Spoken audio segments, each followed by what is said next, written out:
Zachary Nugent and Kevin Ratterman produced Horses for High Gas Prices because high gas prices had been their big story, and the challenge was always making the story different. By fluke, Zachary and Kevin met these men who rode their horses into town to save money on gas. They said they love riding and the high gas prices were just an excuse to do their errands on horseback. After meeting with the men and riding along with them, Zachary and Kevin decided to turn the story into more of a feature report. The most rewarding part for Zachary and Kevin was being able to talk to these men and follow them along for a typical day and experience their lives firsthand. What would you think if you saw a horse on the highway? Or how about at a fast food restaurant?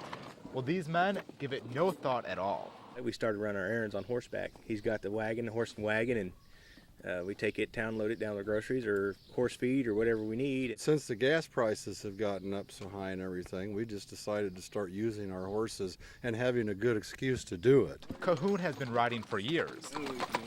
And with gas prices the way they are, he decided to turn his hobby into a money-saving form of transportation. Not only is it cheaper than gas, burning the grass instead of the gas, it's a lot more fun too. The men ride into town about 2 or 3 times a week. They do everything from getting feed for the horses to running household errands.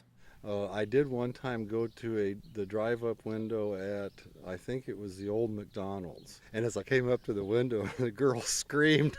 They kind of look at you a little funny, they're always a little surprised to see you standing there on a horse, but they pretty well take it in stride anymore.